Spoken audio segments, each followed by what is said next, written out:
This next performer, this next chip, has asked me to introduce him with, this guy just escaped from the loony bin. This guy's crazy. It's Stu.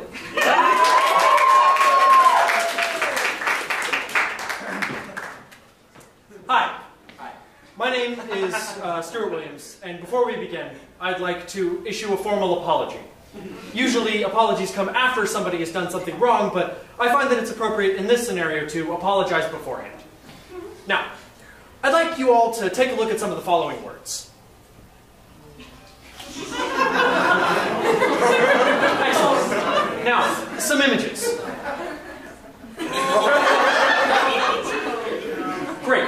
Now, what are we getting from these words and images? Yes or no? Can anyone draw any conclusions? Yes. Yes. Okay, great. So, I'm going to ask you a question now. Have you ever heard of the hit game Among Us? That's a rhetorical question, because of course you have. Among Us, both as a game and as a meme, has stuck around the collective consciousness far past its sensical due date. I call this phenomenon Impostor syndrome. What I really want to know is why it's stuck around for as long as it has. Now, it's possible that some of you in the crowd tonight have witnessed this presentation before, and yes, it's true. I've been approached by many institutions to share my long-searched knowledge, and I've given this presentation to the most and least prestigious establishments in the past several months. However, I have always felt that my work in this field was not complete. Something has been missing. Until now. Now, my work is done, and I have truly, truly answered my question. But first, a bit of a history lesson. The term meme has been used since 1976, but it has no relation to how we know them today. As far as internet memes go, one of the first memes to go viral was Baby Cha Cha Cha. Now what the fuck is that, you ask? Here you go.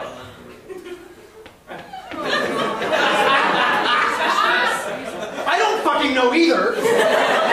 But apparently this was some sort of early CGI test that got covered in the news, and thus everybody talked about it. It was also the first time that a meme was defined as a contagious idea, which, yeah.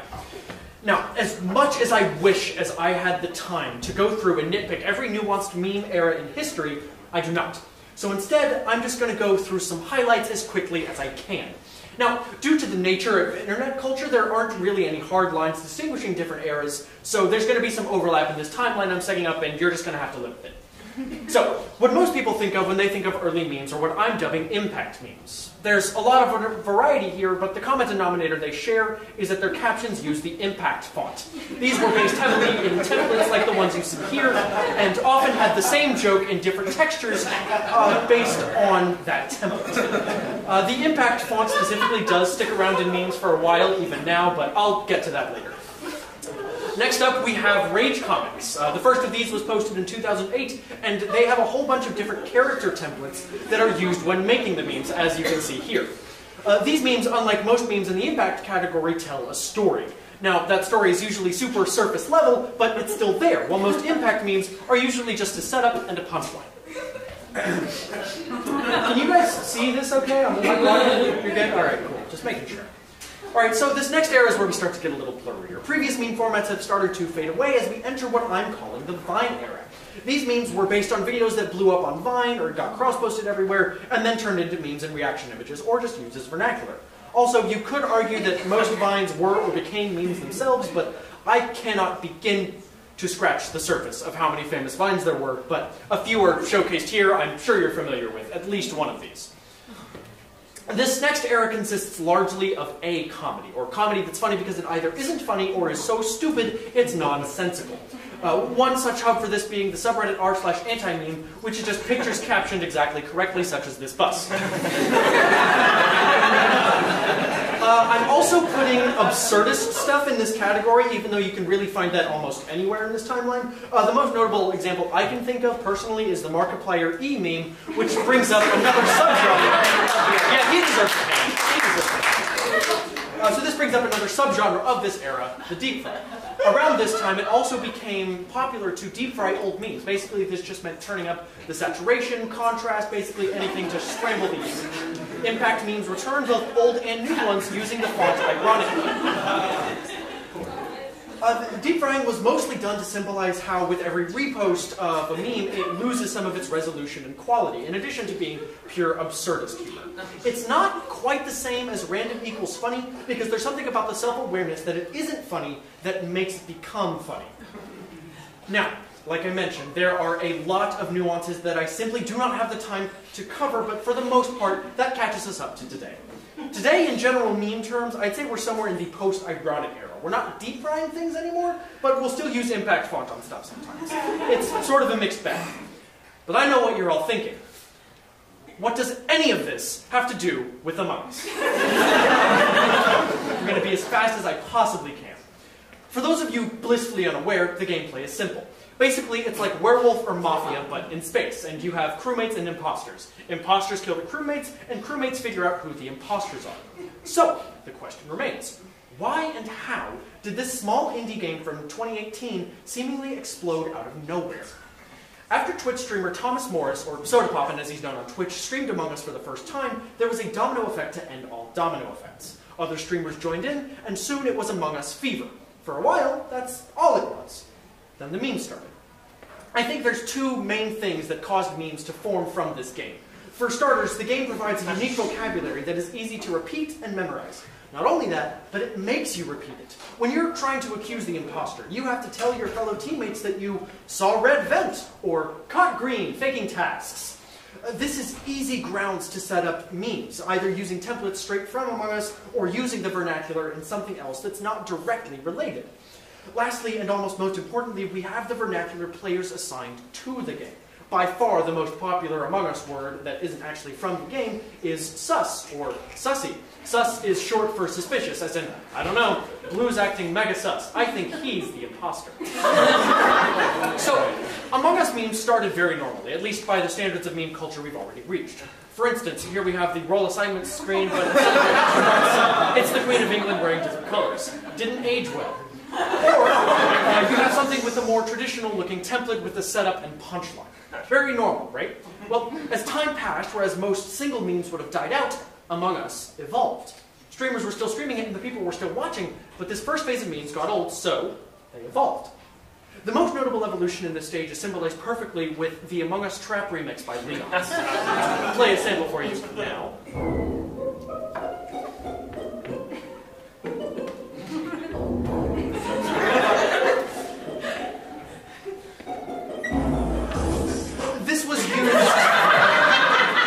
Used in various fan arts and edits and renderings of what is dubbed Among Us Drip, with this being one of the most popular by far. Though sometimes stretched versions of this were used. Among Us at this point in time had gone mostly from genuine enjoyment of the game to an ironic enjoyment of the game. The next phase of Among Us memes starts to unravel the irreparable damage the game has done to the human psyche. Evolution has cursed us all with a pattern-seeking brain, and we chose to use it for evil. Suddenly, just when people thought Among Us was dying out, we started seeing it everywhere. You couldn't walk 10 feet without noticing that an everyday object looked like the Among Us imposter if you turn your head and squint. Or you see an air vent and say, uh-oh, sussy. This era also includes some of the deterioration of the human mind and comedy in general, as you could get people to laugh simply by saying, Among Us, in differently, increasingly stupid ways. In a strange sense, we're still in this era, but it's not quite the same. If I'm being truly honest, I'm not entirely sure what the difference is, but I know in my core that it is different. My main hypothesis is that since the game is still being supported with things like new maps, new game modes, and even a VR version, Among Us can't leave our heads until it is forcefully ejected. It's still a long and slow descent into lower and lower levels of complete madness. Right when we think we've escaped, a new clip from a show gets posted, and it's a character saying the phrase Among Us or Impostor out of context, and it will just loop forever and ever. It is a pain from which we will never be free. And this is where my earlier initial research ended. It was March of last year when I first gave this presentation, and I think some part of me believed truly that my work was done. But it wasn't. In the months since my first presentation, I have been collecting more and more content that people have been posting, some of which, as you can see, have the date of posting attached. But this is all next to nothing when compared to the real, gigantic, glaring demonstration of my current point here, one that I could not have possibly foreseen. Rian Johnson's glass onion knife.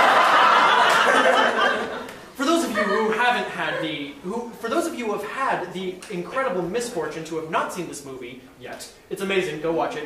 But Stuart, you ask, what does this great detective movie have to do with Among Us? Like you asked. You see, near the beginning of this wonderful movie, we are reintroduced to the detective of the Knives Out series, Benoit Blanc, played by Daniel Craig. And what is he doing in his very first scene of this film? Playing Among Us on Zoom. That's right. Among Us was featured in a major motion picture just 23 days before I'm speaking to you here now. And I feel like I should make this clear. The game's presence in Glass Onion is not just a haha, remember 2020 joke. No, I won't get into spoiler territory, but there are vague elements of the game that were incorporated both into the general plot of the film and into specific traits of a character. Now, with all that said, and all that evidence presented before you to further prove the immortality of this godless trend, what it doesn't do is answer my question. Why? Why this? Why now? How this? How now, brown cow?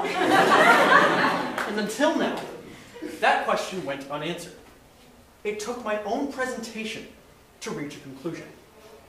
While I can't tell you why it's Among Us specifically, that's a question I don't think even God could answer, I can tell you what my professional opinion as to why it's still here.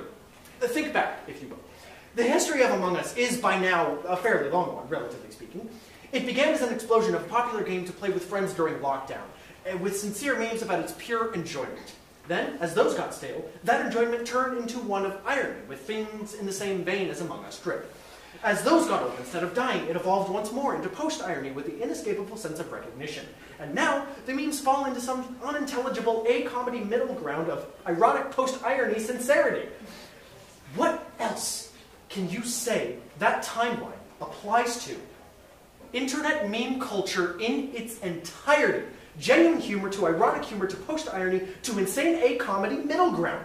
For some inexplicable reason, Among Us has encompassed the entire history of the internet and meme culture completely on accident. The history of Among Us and the culture on the internet are one and the same, both representative of each other, a perfect mirror within that very same mirror.